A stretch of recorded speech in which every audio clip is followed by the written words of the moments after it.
Some shows talk about one team. Other shows barely talk sports. This show will talk Packers, Brewers, and Bucks every day. Every day. It's Wisconsin Sports Daily with Steve Sparky Fifer. Served up by Wendy's on 1250 AM and 105.7 FM The Fan. Download the Wendy's app today.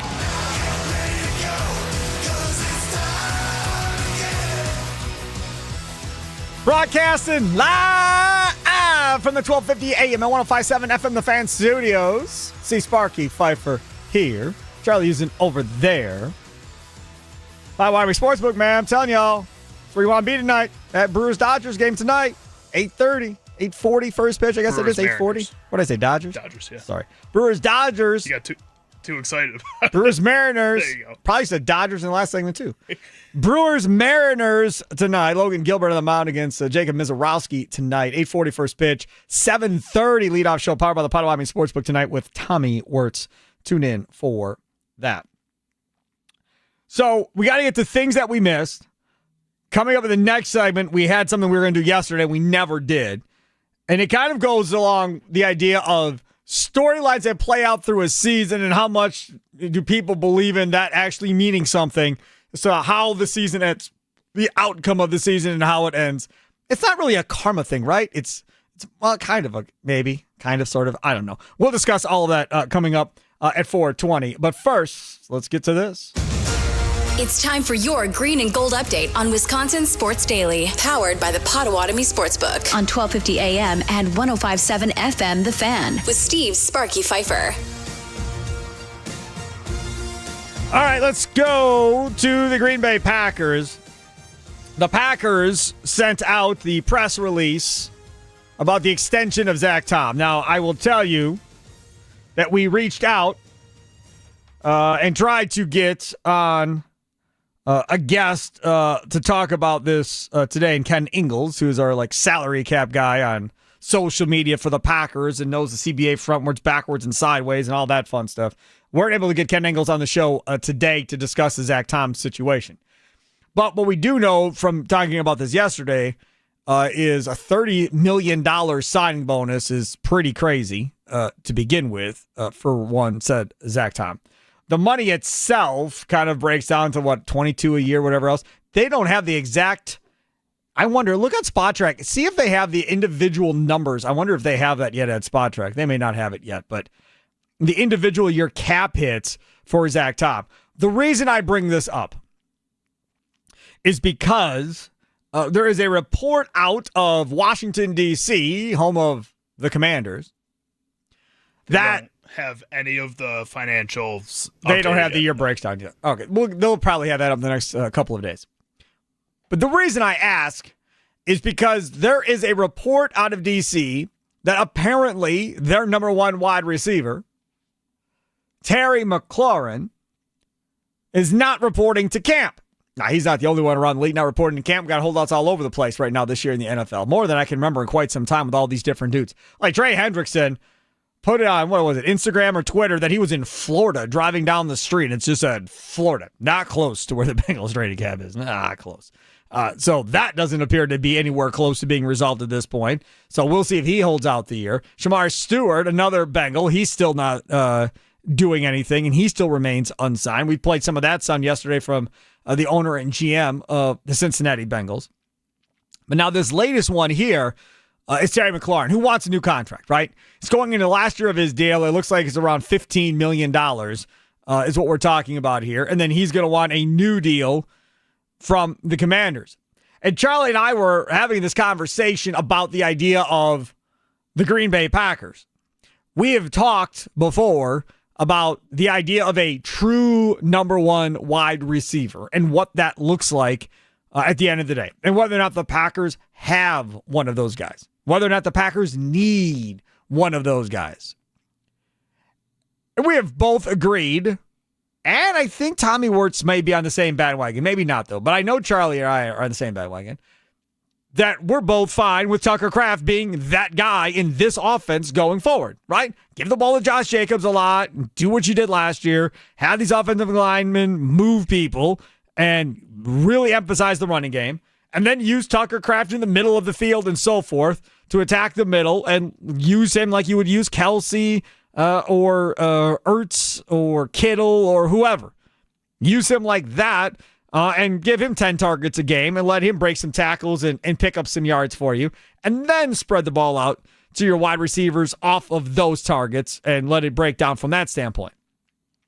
Whether or not they're going to do that is something we're going to have to wait and see. Training camp starts tomorrow. We're really not going to know what the game plan is until we get into week 1, right? They're not going to show you anything in preseason as far as game plan. It's all going to be super vanilla. You're not going to see a ton probably in the inter-squad scrimmages that the Packers are going to do this year. You're not going to see a ton in training camp. It'll all be super vanilla. But if a Terry McLaurin becomes available because they can't get a long-term deal done with him, is that a guy that can essentially be that number one wide receiver? Now, Terry McLaurin's bigger. One of the bigger attributes of him is speed, right? So you're talking about McLaurin, you're talking about Golden, who you just drafted in the first round, and then you add Jaden Reed into this. Those are 3 fast dudes that you can put on the football field all at the same time. Now, they're not big, physically imposing wide receivers, but they're all fast. And now you're going to challenge these corners and these safeties to try and keep up with both of them and then try not to get killed on a play action with Josh Jacobs and not have somebody beat you over the top and beat somebody that doesn't, that bites on a play action pass and the receiver runs by him down the sidelines and the corner can't catch up. That would certainly be something. I don't know whether or not, if I'm the Packers, if I'm interested in pursuing this, because you just spent all that money on Zach Tom. You've already spent money on Jordan Love. You have money spent on Josh Jacobs. You have money spent on Xavier McKinney at safety. If we think Adrian Cooper is a stud, which I think most of us do, you're going to have to pay him in the next couple of years as well.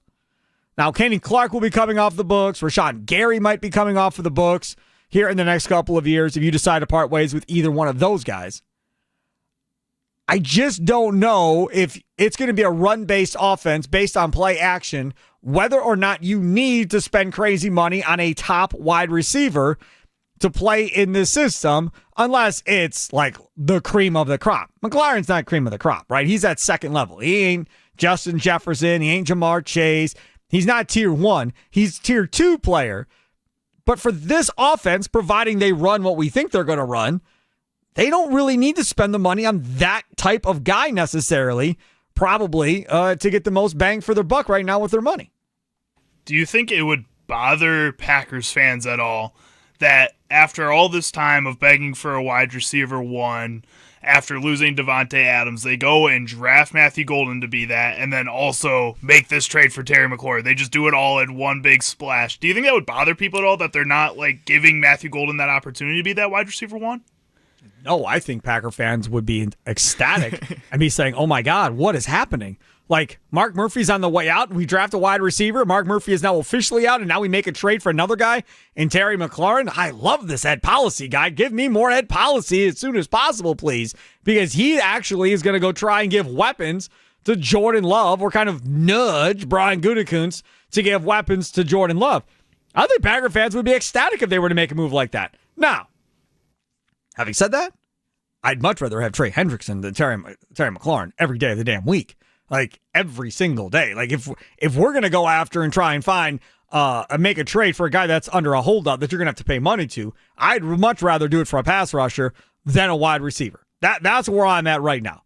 I'd much rather spend money on that side of the ball in that front seven to get after the quarterback than I would a wide receiver who isn't Christian Watson, right? I mean, Watson's ability to be tall and long and jump with the best of them and attack the ball at its highest point, and to be able to run by people.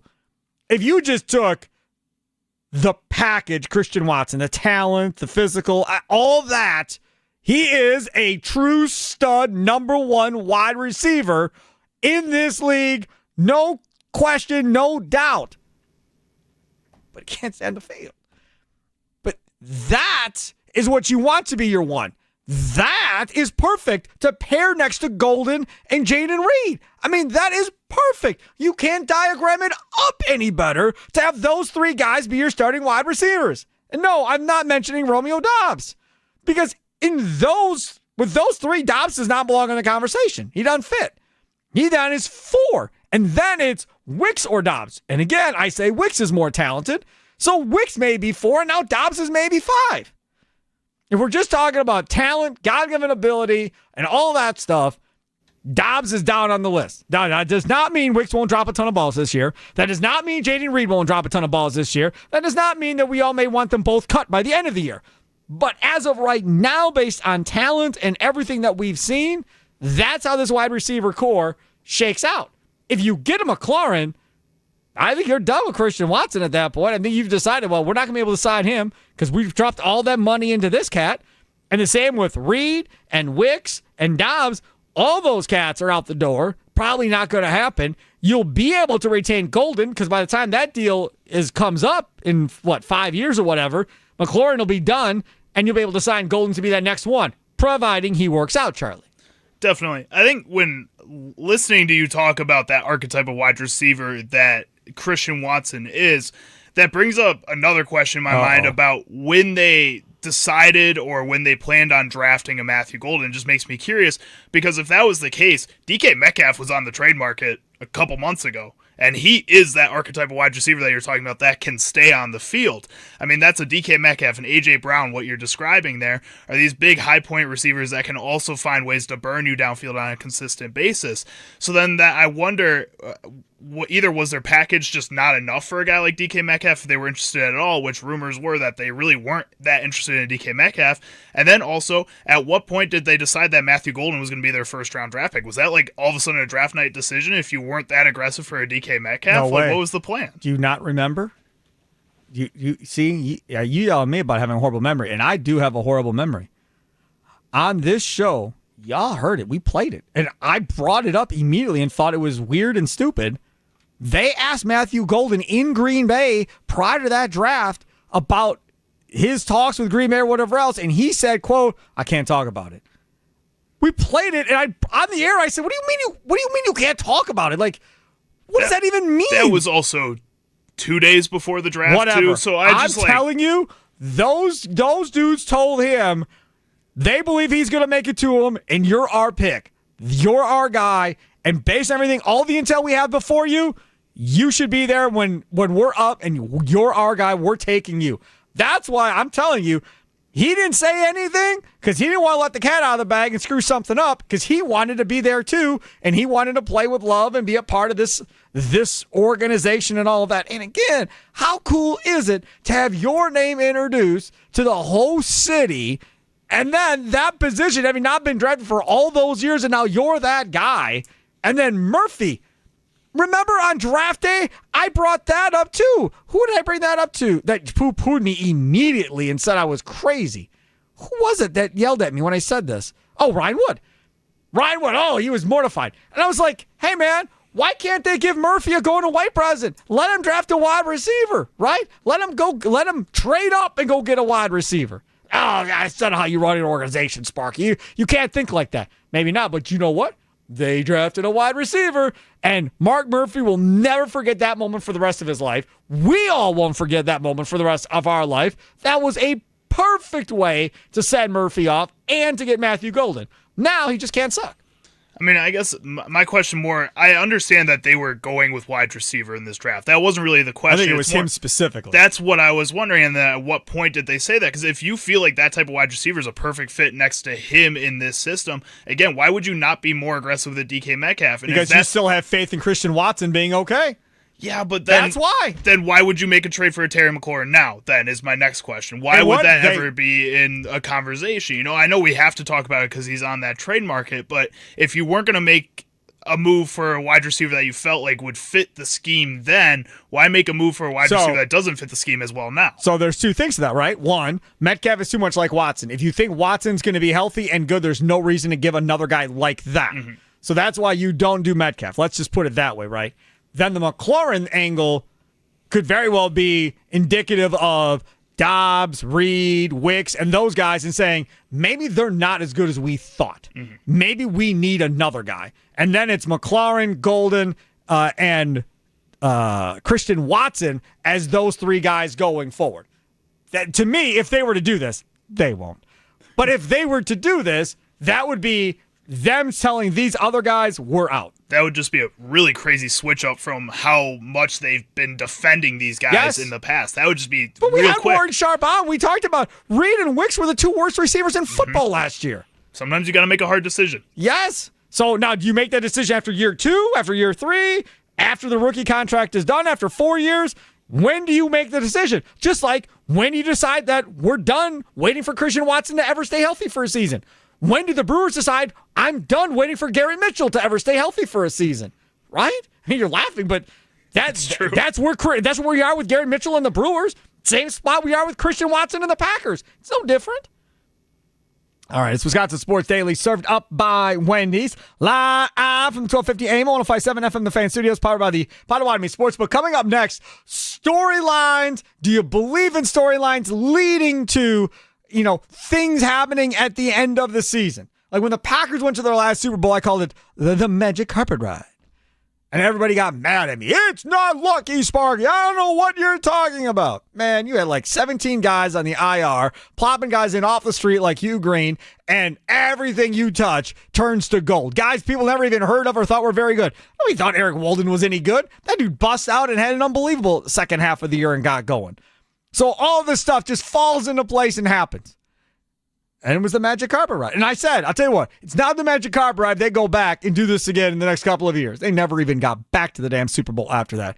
So clearly there was a magic carpet ride. So maybe, right? Maybe there's something going on now with the Brewers team this year outside of maybe the field that might be leading them to a World Series. We'll discuss what that storyline might just be coming up next. Time now for your fan weather forecast. Right now, 84 degrees, fair skies. Looks like clear skies for the rest of the night. Heat advisory tomorrow morning from 11 a.m. until 8 o'clock tomorrow night. Low of 70 degrees.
Welcome back. It's Wisconsin Sports Daily, served up by Wendy's. Sparky here. Charlie, use it over there. Playing some Ozzy Osbourne today. Remembering Ozzy as he passes away this morning at the age of 76. Let's talk a little bit about where we're at with this Milwaukee Brewers team, if you don't mind. Well, we'll get to things we missed coming up at 4:40. Don't forget, you can watch us on YouTube, right? At The Fan Milwaukee on YouTube. You can live stream all the local shows, every local show. Not just the daily shows, but also the leadoff show, part of the Potawatomi Sportsbook tonight at 7:30, leading up to Brewers baseball, Tommy Wirtz. All of those are live streamed. Wisconsin Sports Weekend on Saturday mornings from 9 to 11 with Charlie and Jack Pembroke. Those are live streamed as well. We put shorts up, videos, all kinds of different stuff up there. Check it out. Like, subscribe so you won't miss anything on the Fans YouTube page at The Fan Milwaukee. So there has been this thing going on, and I feel like it's been growing momentum. And Paul Henning is the guy that I saw with it first. Not saying that he was first, but as Charlie points out, my Twitter following is a smaller, defined circle of kind of what I follow and who I follow, and I may not see the rest of the world as easily as others. Old man social media. Sure. Yeah. So, Paul Henning is a guy that used to do a show on this radio station who used to run this campaign called Save Our Bucks or Save My Bucks, whatever it was called. And he did a radio show once a week and that whole thing. And his brother, Roy Henning, runs Great Lakes Dragaway. He's got an indoor soccer complex now as well. So I've known them for a long time. Well, Paul the other day put on social media on his Twitter account that this kind of feels like one of those years where they're going to win this thing. They're going to win the whole thing. World Series, the whole thing. Because Euchre passed away earlier this year. That this is kind of be the do it for Euchre thing. And the karma, and the magic, the magic pixie dust, as Tim Allen would like to say. All of that stuff is going to come into play here for the Brewers, and they're finally going to catch lightning in a bottle. They're finally going to make that run and win a World Series. Now, when I first read it, I was like, oh, it's kind of cool. That feeling lasted for less than 3 seconds. And then I said, man, that would really suck if that's how this happens. Like, he's not here to see it, and it literally happens the year he passes away. So, yes, cool. Not cool that this should have happened before that. All the years he was broadcasting, they couldn't win the damn thing. They got there, couldn't win it. But all the years, all these opportunities with Braun and Fielder and Yelich and Kane and all these guys, and they never, ever could finish for the man. They never could get over the hump for the man. Now he's gone, and now you win it. So, yes, cool, for certain. And I don't know if it's a karma thing, if it's a belief in a higher being thing, what you would call it. Charlie came up with the idea of using the word storyline. So this is the question we pose. A lot of fans believe that the Brewers are playing for Euchre this season. How much do you buy into storylines like this leading up to the championships of different sports in their seasons? Because here the Brewers said, best record in baseball after starting out horribly for the first 2 months of the season. And now people are talking about, as we've played on this show, people are talking about the Brewers being a World Series team. Ryan Dempster, former Cubs pitcher, says the ceiling for this team is a World Series. That's where the ceiling is for this Brewers team right now. AJ Berzinski, a former White Sox guy, a noted Bears fan, as he told us on this show, last week, 2 weeks ago, he also is on the train of, hey, the Brewers can make a run here. They can get all the way there because of Woodruff, because of Peralta, and Mizorowski. Good Lord. And he's on the mound tonight against Logan Gilbert of the Mariners, so the Brewers go for 12 in a row. So all of this kind of lining up here. And then your offense. Guys like Isaac Collins, Caleb Durbin, Andrew Vaughn, Folks, I mean, if you sit back and think about it here a little bit, it has a little bit of a magical feel to kind of what is going on here. We got Murphy, a bunch of nobodies. We're just trying to figure out how to play the game. Let's see what happens. Right? This isn't some star-studded lineup like the Yankees. This isn't some star-studded lineup like the Dodgers or anything like that. Every time you have a team that wins a championship, and I think this applies to any team in any sport at any level, doesn't matter. You can take this down to the youth level. You can take it to middle school, high school, college, pros. Anywhere where there's a team sport. Normally what happens is you have a good player have an unbelievable year, have a great year, and really just show out. Peralta, right? You have that type of thing happen. Maybe you have one or two of those guys. Then you have a majority of the other guys or girls, depending on what we're talking about here, play to what they're supposed to play to, kind of play to their numbers and not have horrible years and down years. And then, more importantly than everything else I just said, is then you have 2 or 3 players on those teams that come out of nowhere and have a far bigger impact than you were expecting them to have when the season started. I just gave you 3 examples of 3 guys on this team that are far overcoming any expectations anybody had. Vaughn wasn't even on the team when the year started. He was in AAA when they got him. They sent him right back to AAA. So those are examples of when you are special, when you win a championship, you have those type of moments where you're like, damn, I didn't see that coming, but that's what pushes you over the top. Very rarely does the formula not play out that way for a championship team, Charlie. 9 out of every 10 champions have that combination of success usually. Definitely. And I think a lot of the times the roster building and what you're talking about, guys taking that next step, obviously takes precedence. But these storylines behind what's motivating these teams, I don't know if they always are helping out the teams or if media is just trying to find ways to make this into a storyline. For the Milwaukee Brewers and what's happening right now with them trying to celebrate Bob Uecker's life throughout the entirety of this season, we saw at the All-Star game Freddie Peralta holding up the Stand Up to Cancer sign with Bob Uecker's name on it, and how much that meant to really just a lot of people in Milwaukee that he's representing that is huge. Not every team has that same kind of faith. The Brewers have created this storyline themselves and you are using it to motivate themselves. This isn't the outside media doing that. I think that holds a little bit more power with this team. Yeah, I totally agree with you on that. And then the other aspect of it is just like weird things, right? That kind of happen one way or the other. Weird things that happen along the way that are just weird. I'll tell you a funny story that I don't think anybody really knows. Well, I shouldn't say that. Family members know this, and Charlie may get a kick out of this. But before we had our 9-year-old, the number 3 kept popping up everywhere. Everywhere. We'd go stay at a hotel. We were on the 3rd floor. The hotel number would have a 3 in it. Like everything we did, a 3 kept popping up. And I kept telling her, I was like, this is weird, man. Like 3, 3, 3, 3, 3. Like for like good couple of months. Just 3s popping up everywhere. And then eventually we found out we were pregnant.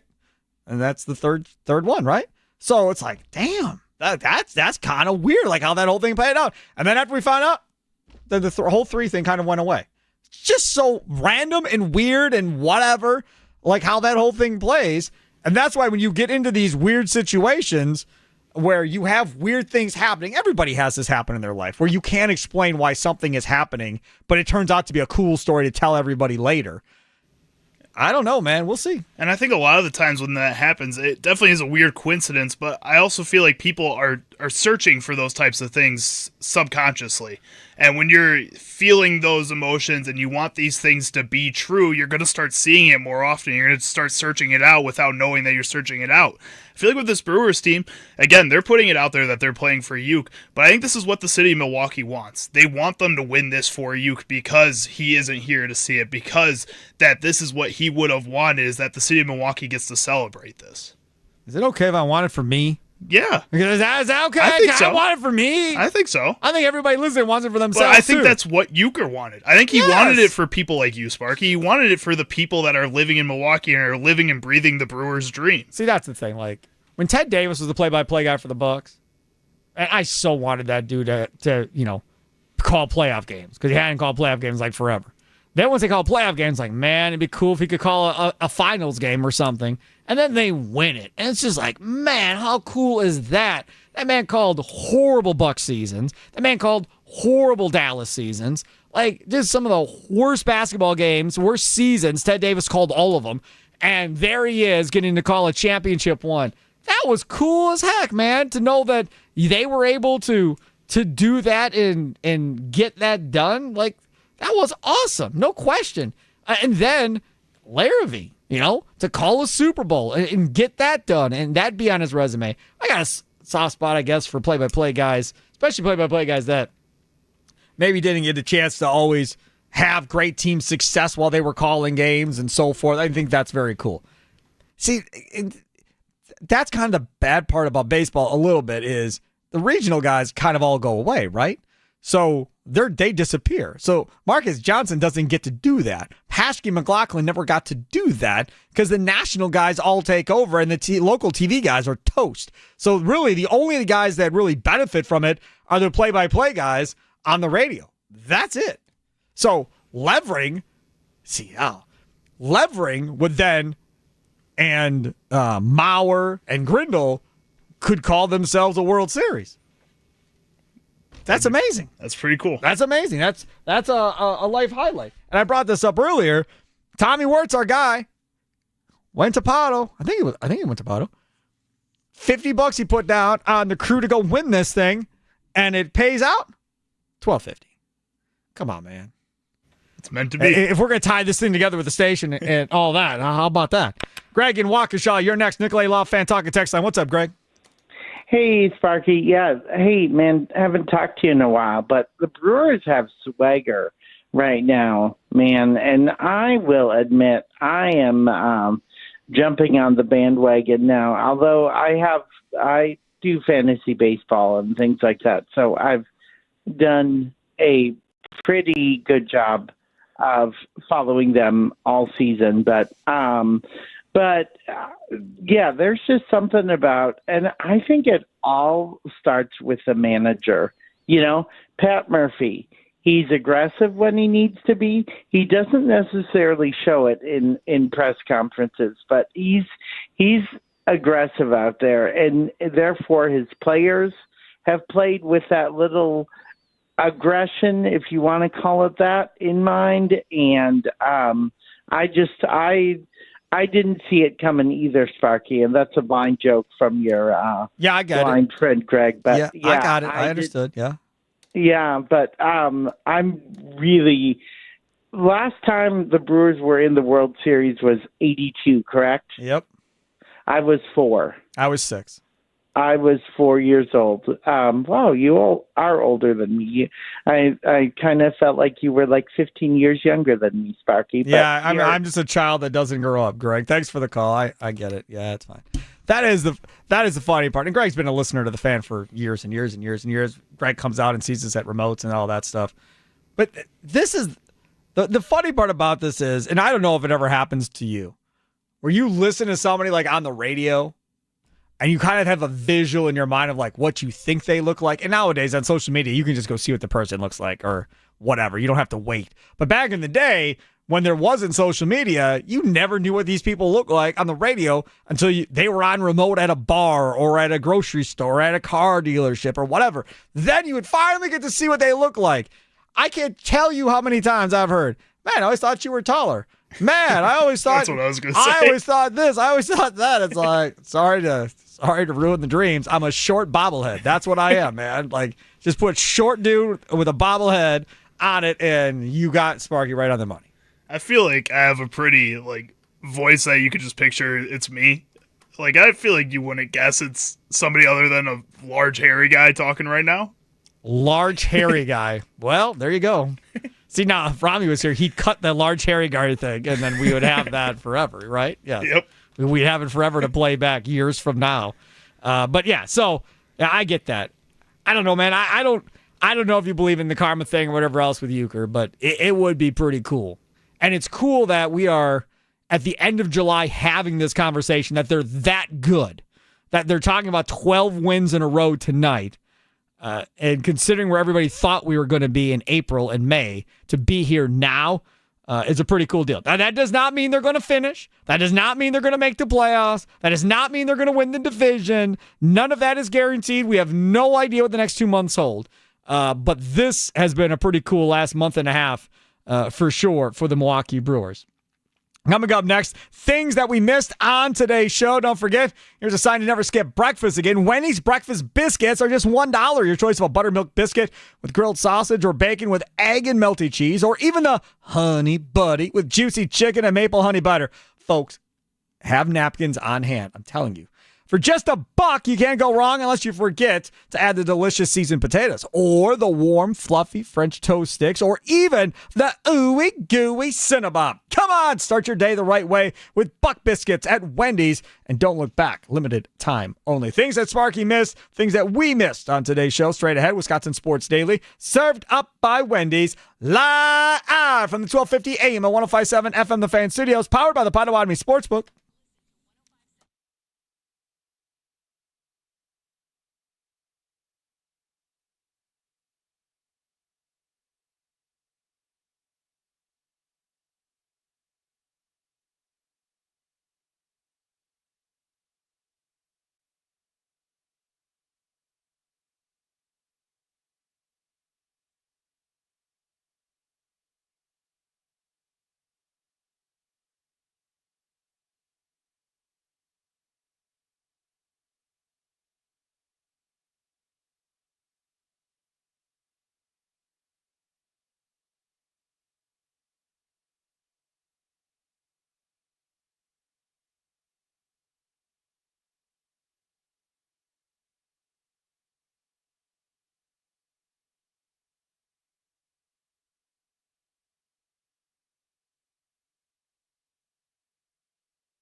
It is Wisconsin Sports Daily, served up by Wendy's. Sparky here, Charlie Usen over there.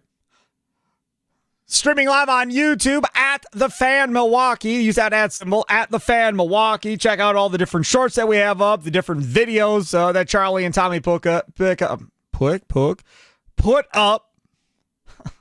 Oh, man. 14 minutes left of this show. I almost made it through the whole show without stammering all over myself. Check all that out on YouTube.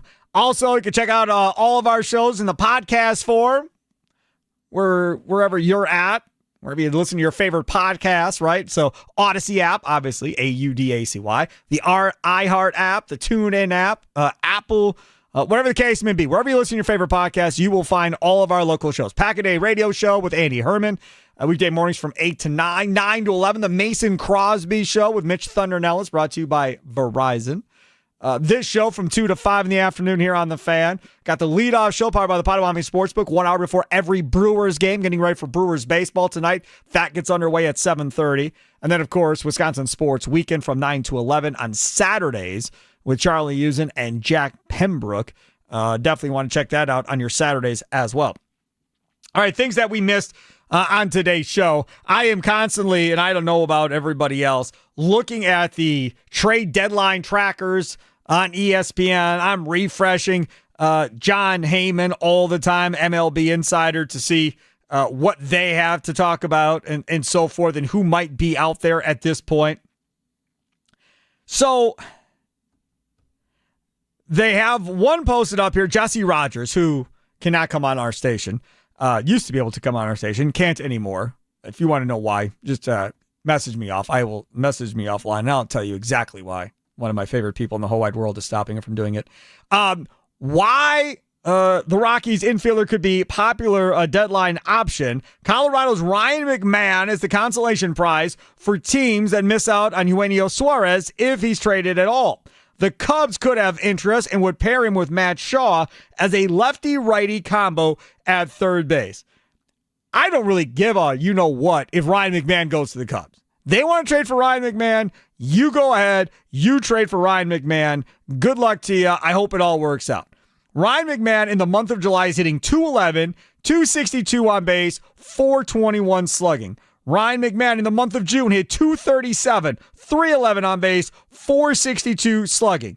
In May, he actually was good. 283, 389, 500 slugging. It's been since May since this cat was any good. He does have 15 homers. So there is some pop there with 32 RBIs. I'm not infatuated. He bats left-handed, so you have that. I'm not infatuated with Ryan McMahon where, that doesn't do much for me at this point. No, it doesn't really do anything for me either. It's really kind of Suarez or bust when it comes to that position. I think there's other players that are going to be available elsewhere that if you're going to make a trade, you could go get a corner outfielder that are going to be available before Ryan McMahon. Now, the difference here with Ryan McMahon is he is in a situation where you have him for 2 more years before he's a free agent in 2028. So if you trade for McMahon, you have him this year at age 30, next year at 31, 2027 at 32 is what we're talking about with Ryan McMahon. Now, is that enough to go trade a bunch of guys for? Because they're going to want a bunch of guys. If they're giving you a third baseman with 2 more years of control besides this year, they're going to want you to pay up, Charlie. Yeah, no, I'm not paying up for that. No. There's no shot. I'd rather give up a prospect package to rent Suarez than give up a prospect package that might be more than Suarez to get Ryan McMahon. Well, and again, there's going to be other players that are younger that are better than a Ryan McMahon. Like, go and give up a prospect package for like a Jarren Duran if you want to do that instead and sure up a left field spot for yourself for the near future. You can re-sign him, and it makes a little more sense to re-sign him. He was an all-star last year, and this year has been a little disappointing, so he might be a little bit cheaper than what you would expect. I mean, there's going to be options out there that aren't Ryan McMahon. I understand that that's the glaring hole on this team, but at the same time, you shouldn't just fix that with a piece of Scotch tape. I think you need to go out there, and if you're going to make a change to this team and a change to this roster, it has to be one of significance. Nolan Arenado is another guy that has been brought up as far as a possibility of somebody that may be traded. Nolan Arenado, 244, 303 on base, 386 slugging. Those are not good numbers from Nolan Arenado. 10 home runs. He has not had 20-plus home runs in a season since 23, his last All-Star season, when he had 26 homers and 93 RBIs. Last year, he had 16 homers and 71 RBIs. The more discouraging thing, besides all of that, for Nolan Arenado is the man's contract.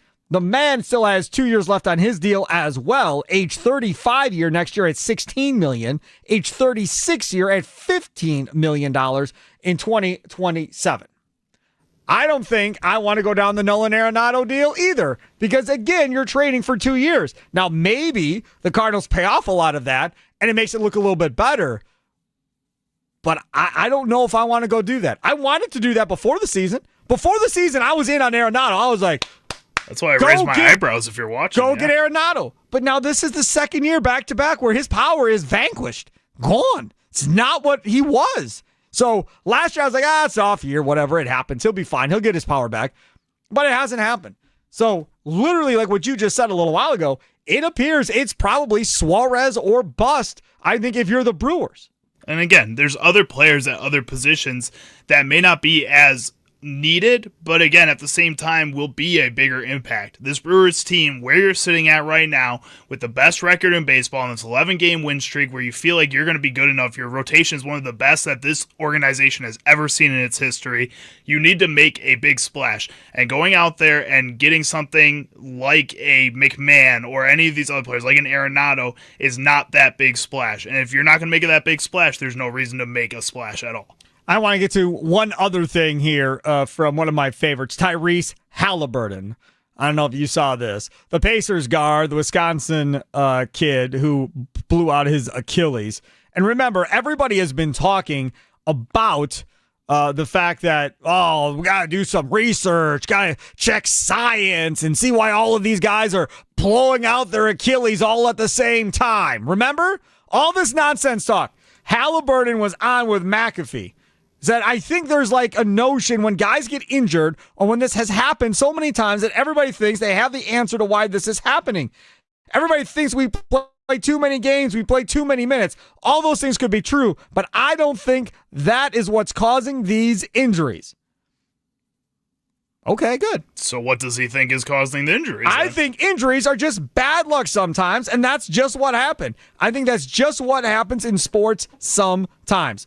He simply says, it's bad luck, y'all. Stop looking at something that there's no answer for. I tend to agree with him. I don't think you're going to find an answer to this. I also don't think that doesn't mean there's not an answer, though. Just because what we're doing right now and the way that we look at these injuries means that there isn't going to be an answer found immediately doesn't mean that there's not some kind of correlation to the amount of these injuries that are happening. I mean, yes, you have seen these injuries happen throughout time, but in baseball, you're seeing a lot more of these Tommy John surgeries. There's a correlation there. In basketball, you're seeing a lot more Achilles injuries. Yes. There's a correlation there of some kind. Yes, we may not be able to figure it out right now, but I feel like you kind of have to start figuring that out if you want your star players to be on the court still. But again, in this situation, remember, he had a calf strain, right? And then they cleared him of the calf strain. Before Game 6, he was cleared to play.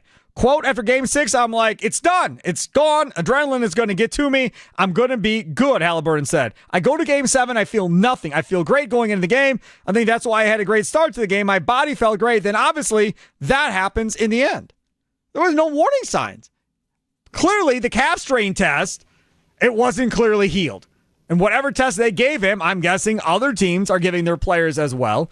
And these guys are probably coming back too early. Probably, and I've also talked about this in the past. Yes, you may say that you feel fine, that physically you're okay, but mentally you're going to take a little bit of weight off of that leg. You're going to start doing other things that are going to put you into a bad position because you're not playing consciously at the level that you normally can. He's Charlie Hughes at Sparky Fifer. That'll do it for Wisconsin Sports Daily. Served up by Wendy's. Live from the 1250 AM 105.7 FM, the Fan Studios, powered by the Potawatomi Sportsbook. Hope you enjoyed the show. We'll see you again tomorrow at 2 o'clock. Go Brew Crew, baby. Going for 12 in a row tonight. Check out Tommy Wirtz at 7:30 here on the Fan. Toodles.